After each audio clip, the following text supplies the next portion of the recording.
Welcome back to OnThaSticks, where we provide you with the information you need so you can spend more time on the sticks. If you're new to the channel, I'm Sticks, and thank you for stopping by. If you're a returning viewer, thanks for coming back. Today we'll be talking about one of the most anticipated games of 2022, Pokémon Arceus. This release coming up on January 28th.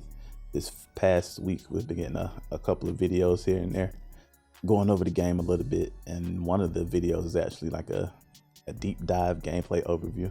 So in this video, we're just gonna go over a couple of things that I liked about the video and a couple of things I didn't like about the video. Of course, with this being a new entry in the mainline series for Pokemon, there's gonna be a lot of people nitpicking things here and there. But me personally, I am genuinely excited about this new entry in the Pokemon games to see how these new ideas can be implemented upon in the future games of the series, and to see how they, of course, implement them in this game, you know. But hopefully, if this does work out for the Pokemon games, they do implement this style more in the future games, but they could still keep the old style of the games as well. I wouldn't mind that. I guess they could continue remaking or remastering the old games and then continue this in its own series of games. With the way the title is, I feel like that's probably what they're going to do, because it's Pokémon Legends Arceus, you know.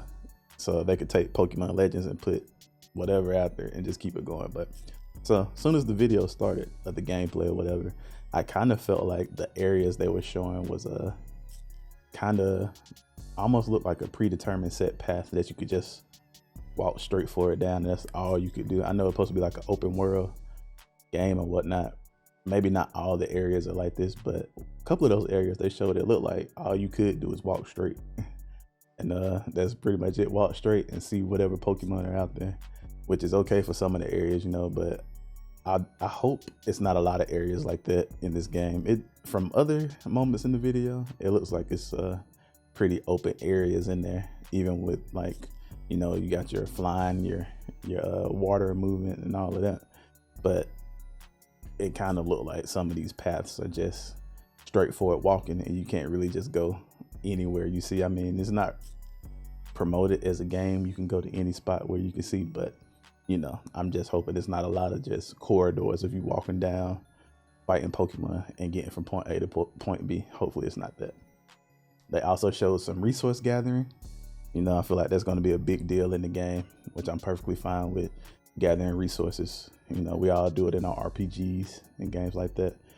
And they showed you can either gather them from your player, picking them up off the ground and stuff like that, or actually taking out a Poké Ball and throwing the Pokemon at whatever resource it is, and it pops out the ball, and it basically attacks whatever it is you're trying to do. Like, say you're trying to cut down a tree, your Pokemon comes out, attacks the tree as if it's cutting it down.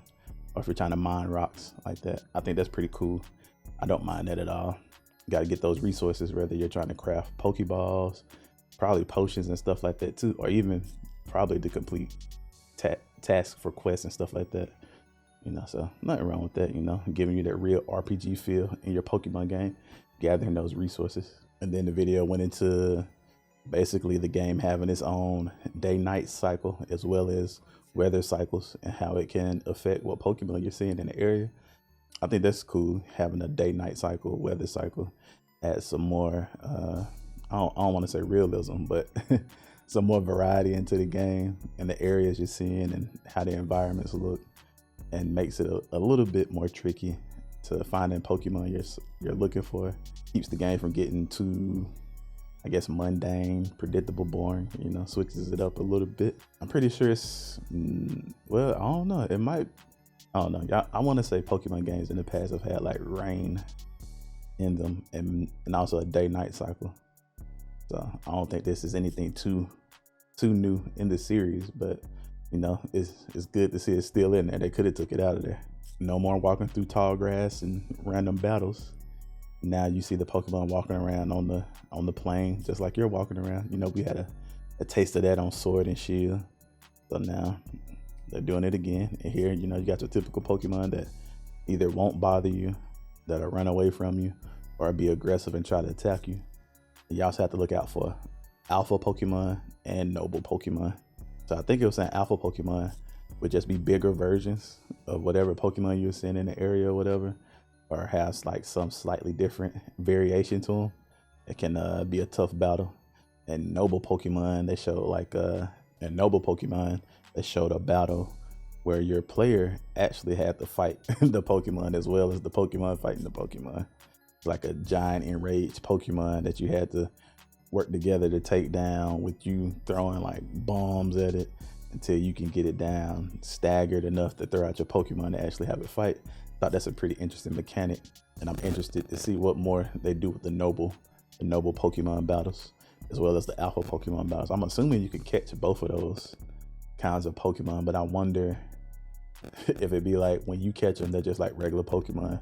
They're not like anything special to them. You know how it'd be when a boss have a certain weapon, that weapon is like OP. But as soon as you get the weapon, it's just like a regular weapon after that, if not weaker.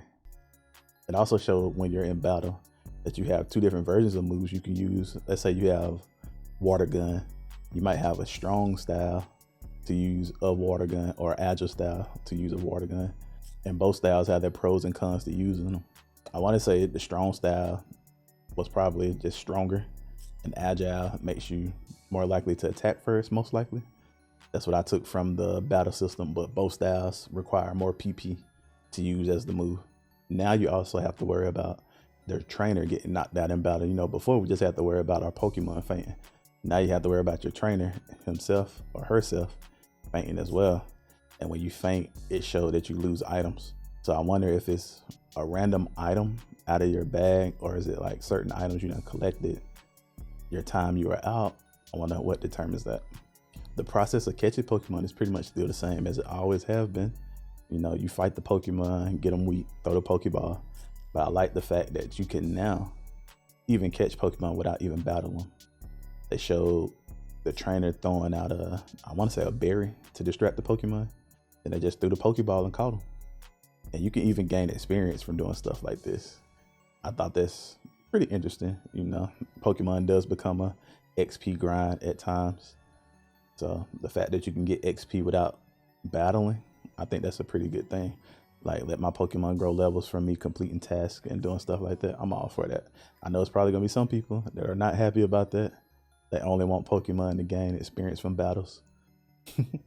But hey, it is what it is. Hopefully it's not completely broken and it doesn't cause your Pokemon to level up too fast. And I wonder what's the level cap for Pokemon on here.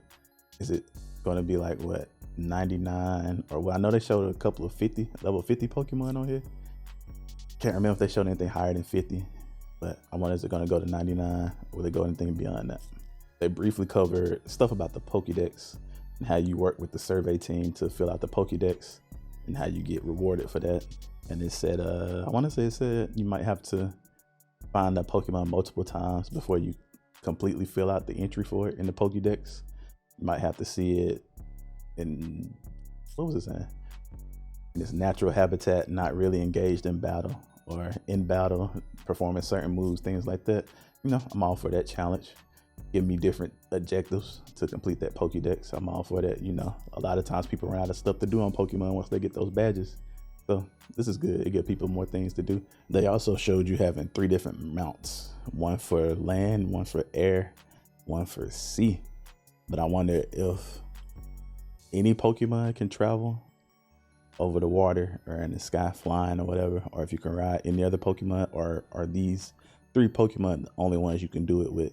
And if they are, do you like receive them as like an item and then you can use them in battle? Or do you just have to eventually catch one of them to be able to use them as a mount?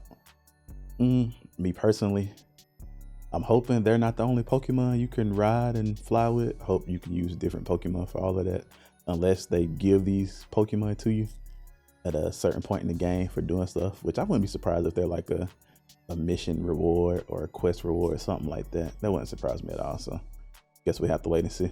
And speaking of that, I like the fact that they have a mission system to advance the main story, as well as like a side quest system. We can do like errands for random people in the village, or like different people that you might come across in the world. I think that also adds to giving you stuff to do on Pokemon games, because like I said before, typically on Pokemon, once you get those gym badges and fight the Elite Four or whatever it is like that. That's pretty much it. But now that you got like actual missions and side quests, stuff like that, adds another level of things to do in the game, and also gives you something to go back and do after you completed the game. Like I said, I don't know, are there gym battles on here? Do you get badges on this Pokemon game? Let me know down below in the comments if you have any information about that. I don't think I've seen anything about gym leaders or anything on here. I hope there are gym leaders on here some kind of way. That'd be kind of whack if there aren't any kind of gym leaders or Elite Four type things. But you know, this is supposed to be a prequel to all the other Pokemon games, so maybe they haven't got to gyms yet in the series. We just have to wait and see. Another, I wouldn't say a big gripe I have with the game, but something I wish they did have was voiceovers. You know, I'm tired of going to a Pokemon game and it's just scrolling text that you gotta read. So with any characters, I could see if some of them was voiced and some of them wasn't voiced, but as far as I know, nobody has a voice on here and you're just reading everything. I feel like at this point, somebody in a Pokemon game should be talking. Not just the Pokemon making noises. It should be some of these characters talking, but that's just me. And they also showed some customization options with the different clothes and the different hair. I think this could be super cool if they do like some collaborations of some other Nintendo titles, franchises. I think that could be really cool. Other than that, I probably wouldn't really care too much about the customization of my characters, clothes and hair and stuff like that. Like I said, unless I can get something from like, I don't know, get Mega Man's helmet or Buster gun, something like that, you know, something random like that. I would be cool, cool with that. Not even necessarily Mega Man, you know, any game really. But yeah, that was my thoughts and opinions of the Pokemon Arceus. Every time I see the title of the game, I get confused on how to pronounce it. But yeah, those are my initial thoughts. Let me know down in the comments below how you guys are feeling about this upcoming Pokemon game. Will you be jumping in on the 28th to check it out? Me, myself, most likely I will day one be there to check it out. I was kind of disappointed with Pokemon Sword and Shield. I don't even know if I did the first gym battle on that, honestly, y'all. But I'm looking to put in some real time on my Switch playing this one, so hopefully it doesn't let us down. So I hope you guys enjoyed the video. If you did, be sure to leave a like, subscribe, comment, share it with your friends, and be sure to check back here daily for more content from OnThaSticks. Thanks.